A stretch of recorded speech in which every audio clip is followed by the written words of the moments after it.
1973년 10월 19일 금요일 월스트리트. 출근한 트레이더들은 멈춰 섰습니다. 무언가 돌이킬 수 없는 일이 시작되었습니다. 밤사이 중동에서 단 한 줄의 뉴스가 도착했습니다.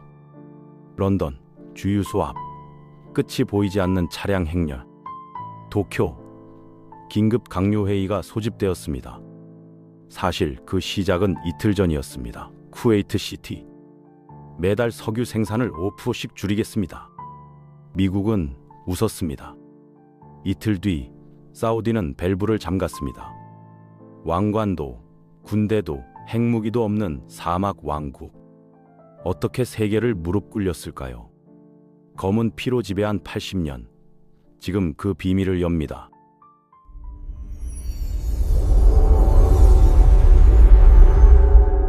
(1932년 9월) 아라비아 반도 압두라지즈 이븐 사우드가 30년 전쟁을 끝내고 왕국을 세웠습니다. 문제는 돈이었어요. 수입원은 단 하나, 메카 순례 통행료. 대공황으로 순례자마저 급감했습니다. 1933년 왕의 금고는 텅 비었어요. 부족 지도자들은 불만을 품었고 왕은 절박했습니다. 그해 봄 미국 광산 기술자 칼 트위첼이 찾아왔어요. 폐하, 당신의 땅에 황금이 묻혀 있습니다. 바레인에서 석유를 발견한 사람이었죠. 문제는 탐사 비용. 왕에게는 그런 돈이 없었어요. 5월 29일 역사적 계약이 체결되었습니다. 캘리포니아 스탠더드 오일이 탐사권을 얻었어요. 대가는 금화 35,000파운드. 영국 회사 제시에게 절반이었습니다. 율법학자들은 반대했죠. 이교도에게 성지를 팔 수 없다. 왕은 서명했어요. 배가 고팠으니까요. 1934년 9월 첫 미국 지질학자들이 도착했습니다. 맥스 스타이네키가 이끄는 팀. 문제는 어디를 팔지 아무도 몰랐다는 점이었죠. 지도조차 없었습니다. 스타이네키는 베두인 안내인 카미스 빈 림탄을 고용했어요. 림탄은 별과 모래 언덕만으로 위치를 찾았습니다. 1935년 4월 다만 1번 유정 시추 시작. 7개월 후 실패. 2번 유정도, 3번, 4번, 5번, 6번 모두 실패하거나 생산량이 미미했습니다. 본사는 포기를 압박했어요. 수백만 달러가 모래로 사라지고 있었으니까요. 스타이네키만 확신했습니다. 더 깊이 파야 합니다. 1936년 12월 7번 유정에 모든 걸 걸었죠. 마지막 기회였습니다. 시추는 악몽이었어요. 동굴 붕괴, 드릴 고장, 모래 폭풍. 1937년 내내 문제만 계속되었습니다. 본사는 철수를 결정했고 스타이네키는 샌프란시스코로 소환되었어요. 1938년 3월 4일 드릴이 1440m에 도달했습니다. 검은 액체가 분출하기 시작했어요. 하루 1585배럴, 6일 후 3810배럴. 세계 최대 유전의 발견이었습니다. 지질학자들은 충격에 빠졌어요. 사우디 동부 전체가 거대한 석유 바다 위에 떠 있었던 겁니다. 1939년 5월 1일 이븐 사우드 왕이 라스 타누라 항구를 방문했습니다.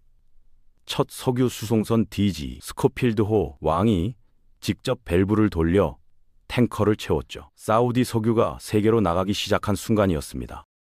그런데 1939년 9월 제2차 세계대전이 터졌어요. 생산은 거의 중단되었고 왕은 다시 가난해졌습니다. 전쟁이 끝나기를 기다릴 수밖에 없었죠. 1945년 2월 초 급비 전보가 도착했습니다. 루즈벨트 대통령이 사우디 왕을 만나고 싶어 한다는 내용. 장소는 수에즈 운하의 그레이트 비터 레이크. 왕은 놀랐어요. 한 번도 아라비아 반도를 떠난 적이 없었거든요. 배도 타본 적이 없었고요. 2월 14일 오전 10시 USS 머피호가 USS 퀴시호 옆에 도착했어요. 루즈벨트는 갑판에서 휠체어를 타고 기다렸습니다. 혈압 260에 150, 2달 후면 사망할 몸이었죠. 왕이 배에 오르자 루즈벨트가 먼저 말을 걸었어요. 폐하는 저보다 운이 좋으시군요. 아직 다리로 걸을 수 있으시니까요. 왕이 답했습니다. 아닙니다, 카카. 당신의 휠체어는 원하는 곳 어디든 데려다 주죠. 제 다리는 매일 약해집니다. 긴장이 풀렸어요. 5시간 회담. 루즈벨트의 목표는 명확했습니다. 첫째, 사우디 석유 확보. 둘째, 영국 견제. 영국은 이미 이란, 이라크, 쿠웨이트를 통제했거든요. 석유를 미국에 우선 공급해 주십시오.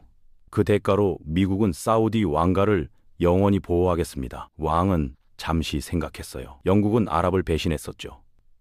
미국은 달랐습니다. 좋습니다. 악수. 단 5시간으로 80년 동맹의 토대가 만들어졌습니다. 루즈벨트는 4월 5일 편지를 보냈어요. 약속을 지키겠습니다. 일주일 후 그가 사망했지만 약속은 지켜졌습니다. 전쟁 후 석유 붐이 시작되었어요. 1948년. 더 놀라운 발견. 가와르 유전. 역사상 최대 규모. 하루 500만 배럴 생산. 갑자기 세계 중심이 되었습니다. 돈이 쏟아졌어요. 1946년 석유 수입이 메카 순례를 넘어섰습니다. 1950년 5,700만 달러, 1960년대 10억 달러. 그런데 문제가 있었죠. 누가 통제하느냐? 미국 석유회사였습니다. 1950년 이븐 사우드의 결단. 50%를 사우디가 가져가기로 했어요. 아람코는 반대했지만 왕은 단호했습니다. 우리 땅 석유다. 혁명이었죠. 다른 산유국들도 따라하기 시작했습니다. 1953년 이븐 사우드 사망. 아들 사우드가 왕이 되었는데 문제가 있었어요. 낭비가 심했죠. 1998년 사우디는 파산 직전. 1964년 쿠데타. 동생 파이살이 왕좌를 차지했습니다. 파이살은 달랐어요. 절제하고 계획적이었죠. 사우디를 현대화하기 시작했습니다. 그리고 더 중요한 걸 준비했어요. 석유를 무기로 만들 준비였습니다. 1960년 9월 14일 바그다드, 사우디, 이라크, 이란, 베네수엘라였습니다. OPEC 창설. 표면적 이유는 공정한 가격. 진짜는 카르텔 형성이었죠. 생산국들이 목소리를 내기 시작한 겁니다. 1973년 10월 6일 욤키푸르 전쟁. 이집트와 시리아가 이스라엘을 기습했어요. 아랍군이 우세했습니다. 10월 14일 미국이 개입. 무기약이 이스라엘로 쏟아졌고 전세가 역전되었죠. 파이살 왕은 분노했습니다. 10월 17일 OPEC 긴급회의. 생산량을 매달 5%씩 줄이겠다. 10월 19일 더 강력한 조치. 미국, 네덜란드, 일본 완전 석유 금수. 효과는 즉각적이었어요. 유가 배럴당 3달러에서 12달러로 4배 폭등. 미국 주유소마다 긴 줄. 홀짝제 도입. 경제는 스태그플레이션. 유럽과 일본은 더 심각했죠. 석유 75%를 중동에서 수입했거든요. 공춤, 난방 중단, 전력 배급. 세계 경제가 무릎 꿇었습니다. 사우디가 증명했어요. 석유가 핵무기보다 강하다는 걸. 닉슨은 군사 행동을 고려했습니다. 유전 점령. 영국이 반대했어요. 전쟁 나면 유전 폭파됩니다. 10년간 석유 없을 겁니다. 닉슨은 포기했죠. 1974년 2월 키신저가 리야드를 비밀 방문했어요. 이스라엘이 철수할 겁니다. 금수 풀어주십시오. 3월 17일 금수 해제. 5개월 석유 전쟁이 끝났습니다. 그런데 키신저에게는 더 큰 계획이 있었어요. 1974년 여름 다시 리야드. 석유를 달러로만 파십시오. 받은 달러로 미국 국채를 사십시오. 우리에게 뭐가 좋습니까? 첫째, 사우디는 영원히 안전. 둘째, 당신들 돈도 안전. 셋째, 미국 무기 무제한 구매. 좋습니다. 페트로 달러 시스템 탄생. 석유를 사려면 달러가 필요해졌어요. 전 세계가 달러를 원하게 된 겁니다. 달러 패권 완성이었죠. 1975년 3월 25일 리야드 왕궁. 파이살이 집무 중이었어요.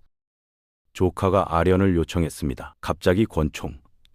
2발의 총성. 국왕 암살. 공식 발표는 정신 이상자의 범행. 그런데 의문이 많았죠. 조카는 외국 교육받은 엘리트였어요. 음모론만 난무했습니다. CIA? 보복? 권력투쟁? 진실은 아무도 모릅니다. 다만 한 가지, 다음 왕들은 미국과 정면 충돌하지 않았습니다. 칼리드가 왕위를 이어받았어요. 온건했죠. 1980년대는 황금기. 유가 배럴당 $35, 1980년만 1020억 달러 수입. 천문학적이었습니다. 사우디는 세 가지의 돈을 썼어요. 인프라 구축, 왕족 지원, 그리고 이슬람 확산. 1000억 달러 이상을 전 세계 모스크 건설과 이맘 이슬람 성직자 양성에 썼습니다. 처음엔 자선처럼 보였죠. 그런데 극단주의가 잘하고 있었어요. 1980년대 중반, 더 위험한 게임. 소련이 아프간을 침공하자 미국은 무자헤딘을 지원했습니다. 사우디가 자금을, CIA가 훈련을, 그중 한 명이 오사마 빈 라덴, 사우디가 키운 괴물이었죠. 1990년 8월, 사담 후세인이 쿠웨이트를 침공했어요. 다음은 사우디인? 파드 국왕이 미국의 요청, 도와주십시오. 50만 미군 파견. 이슬람 성지에 이교도 군대 주둔. 많은 사우디인이 분노했습니다. 빈 라덴도 그중 하나였죠. 1996년 빈 라덴 선전포고. 십자군을 몰아내라. 1998년 케냐, 탄자니아 대사관 폭파. 2000년 USS 코람 공격. 사우디가 키운 괴물이 주인을 공격하기 시작했습니다. 2001년 9월 11일 첫 비행기 8시 46분, 두 번째 9시 3분, 트레이드 센터 공격, 세 번째 펜타곤 공격, 네 번째 펜실베이니아 추락, 2977명 사망. 조사 결과는 충격적이었어요. 납치범 19명 중 15명이 사우디인, 빈 라덴도 사우디인. 미국 여론 폭발, 사우디가 테러 지원했다. 28페이지 보고서 작성, 왕실과 테러의 연결고리. 부시가 기밀 분류했습니다. 동맹이 깨질 테니까요. 사우디는 위기였어요. 필사적 로비, 수백만 달러가 워싱턴으로. 사우디는 테러와 싸우는 동맹입니다. 효과 있었습니다. 미국은 사우디를 비난하지 않았어요. 석유가 필요했으니까요. 2015년 2월 23일 압둘라 사망. 살만이 79세에 즉위했고 놀라운 일이 벌어졌습니다. 아들 무함마드 빈 살만을 부왕세자로 임명. 고작 30세. 경험도 거의 없었죠. 빈 살만 왕세자는 야심만만했어요. 2016년 비전 2030 발표. 석유 의존도 70%에서 50%로 5천억 달러로 내올 건설. 여성 운전 허용, 영화관 개방, 콘서트 허용, 극적 변화였습니다. 그런데 이면에서 2017년 12월 4일 자정, 리츠칼튼 호텔, 왕족과 재벌 200명 구금. 공식 이유는 부패 척결, 진짜는 권력 장악, 수백억 달러 압수. 빈 살만 왕세자가 새로운 독재자가 되었습니다. 2018년 10월 2일 오후 1시 14분 이스탄불, 자말 카슈크지가 사우디 영사관에 들어갔어요. 결혼 서류를 받으러 온 거였습니다. 워싱턴 포스트 칼럼니스트, 빈 살만 왕세자를 비판하는 글을 쓰던 저널리스트였죠. 약혼녀 하티제 적기즈가 밖에서 기다렸습니다. 오후 5시, 카슈크지가 나오지 않았어요. 쟁기즈가 직원에게 물었습니다. 카슈크지 씨는 어디 있습니까? 이미 뒷문으로 나갔습니다. 거짓말이었어요. 감시 카메라를 확인했지만 그가 나온 흔적이 없었습니다.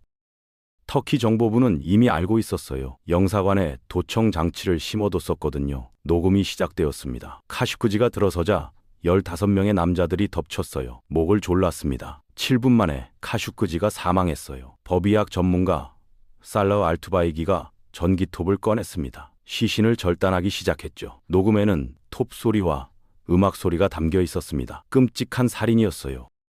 10월 20일 사우디가 인정했습니다. 카슈크지가 영사관에서 죽었습니다. 싸움 중 사고였습니다. 아무도 믿지 않았죠. 터키가 증거를 공개하기 시작했어요. 15명의 암살단 명단, CCTV 영상, 비행 기록, 모든 게 계획된 암살을 가리켰습니다. CIA가 조사에 나섰습니다. 결론은 명확했어요. 빈 살만 왕세자가 직접 승인했다는 겁니다. 암살단 중 일부가 왕세자의 경호원이었거든요. 왕세자의 허락 없이는 불가능한 작전이었죠. 트럼프 대통령은 어떻게 했을까요? 아무것도 안 했습니다. 우리는 사우디와의 관계가 중요합니다. 그는 빈 살만 왕세자를 보호했어요. 석유와 무기 판매가 언론인보다 중요했습니다. 세계는 분노했지만 잊혀졌어요. 비즈니스는 계속되었습니다. 빈살만 왕세자는 처벌받지 않았죠. 2021년 바이든 대통령이 빈살만을 불안당이라고 불렀어요. 2022년 바이든이 사우디를 방문해 빈살만과 주먹 인사를 나눴습니다. 위선이었죠. 석유가 원칙보다 강했습니다. 빈살만 왕세자는 더 대담해졌어요. PIF, 공공투자기금이 전 세계를 사들이기 시작했습니다. 자산 7천억 달러 규모의 국부펀드였어요. 2021년 뉴캐슬 유나이티드 FC를 3억 파운드에 매입했습니다. 영국 프리미어리그 구단이었어요. 팬들은 환호했죠. 인권단체는 항의했지만 소용없었습니다. 돈이 이겼어요. 게임 산업에도 진출했습니다. 블리자드, EA, 닌텐도, 캡콤에 투자했어요. 목표는 2030년까지 세계 게임 산업 허브가 되는 겁니다. 스포츠에도 막대한 돈을 쏟아부었어요. 2023년 LIV 골프를 만들었습니다. PGA 투어 선수들을 천문학적 금액으로 스카우트했죠. 필 미켈슨이 2억 달러를 받고 이적했어요. 비판이 쏟아졌지만 효과가 있었습니다. 2023년 6월 PGA 투어가 LIV와 합병을 발표했어요. 돈이 승리한 겁니다. UFC, WWE, F1까지 손을 뻗었습니다. 목표는 명확했어요. 소프트 파워 장악이었습니다. 석유로 번 돈으로 문화를 사는 거죠. 미래 세대는 사우디를 어떻게 기억할까요? 인권 탄압국? 아니요. 멋진 게임과 스포츠의 나라로 기억할 겁니다. 이게 빈살만 왕세자의 전략이었어요. 2025년 현재 사우디는 변곡점에 서 있습니다. 석유 시대가 끝나가고 있어요. 전기차가 확산되고 재생에너지가 성장하고 있습니다. 2050년이면 석유 수요가 급감할 거예요. 빈살만 왕세자는 알고 있습니다. 그래서 필사적으로 경제를 다각화하고 있는 거죠. 네옴시티 건설이 진행 중이에요. 사막 한가운데 170km 길이의 미래 도시를 짓고 있습니다. 5천억 달러가 투입됩니다. 완공되면 900만 명이 살 거예요. 만 사용하고 AI가 모든 걸 관리하며 자동차가 없는 도시입니다. 미 계획처럼 들리죠. 빈살만 왕세자는 진지합니다.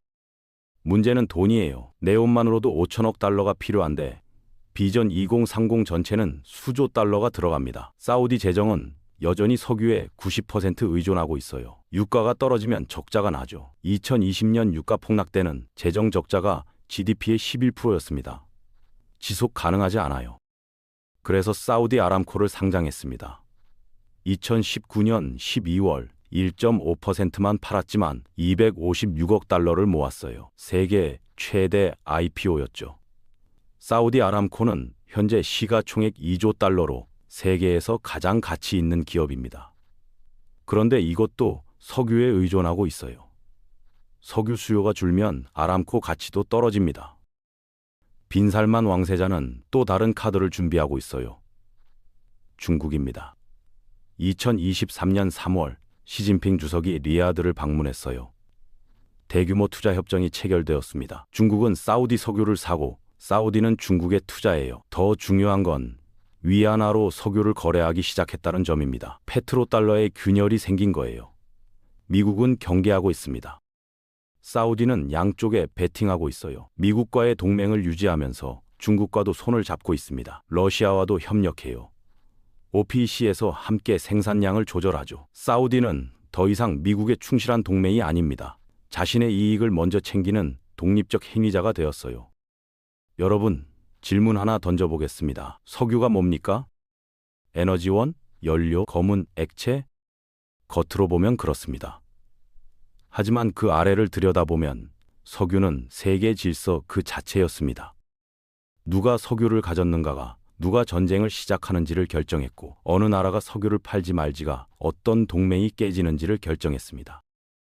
달러가 기축통화가 된 이유도 중동이 끝없는 분쟁에 휩싸인 이유도 결국은 석유였습니다. 보이지 않는 권력입니다. PR을 보고 주유소를 보고 플라스틱을 봅니다. 하지만 그 뒤에서 움직이는 진짜 힘은 보지 못합니다. 사우디는 왕도 군대도 핵무기도 없이 초강대국을 무릎 꿇렸습니다. 어떻게? 보이는 권력이 아니라 세계가 필요로 하는 것을 쥐고 있었기 때문입니다. 이것이 진짜 권력입니다. 총으로 지배하는 게 아니라 필요하게 만드는 겁니다. 강요가 아니라 의존입니다. 드러나지 않기 때문에 더 강력합니다. 그래서 지금 스포츠에, 게임에, 엔터테인먼트에 투자합니다. 당신이 즐기는 것, 당신이 보는 것, 당신이 좋아하는 것, 그 안으로 조용히 스며듭니다. 형태는 바뀝니다. 석유에서 자본으로, 에너지에서 문화로. 하지만 본질은 같습니다. 보이지 않는 곳에서 세계를 움직이는 것. 우리는 뉴스를 보고, 선거를 보고, 정상회담을 봅니다. 하지만 진짜 결정은 그 뒤에서 이루어집니다. 조용히, 천천히, 그리고 확실하게. 감시되지 않는 권력, 선출되지 않는 권력. 하지만 가장 강력한 권력. 이것이 히든 파워입니다. 오늘 우리는 검은 피 아래 숨겨진 80년을 추적했습니다. 다음 편에서는 또 다른 보이지 않는 손을 찾아갑니다. 세계는 당신이 보는 것보다 훨씬 깊은 곳에서 움직이고 있습니다. 히든 파워였습니다.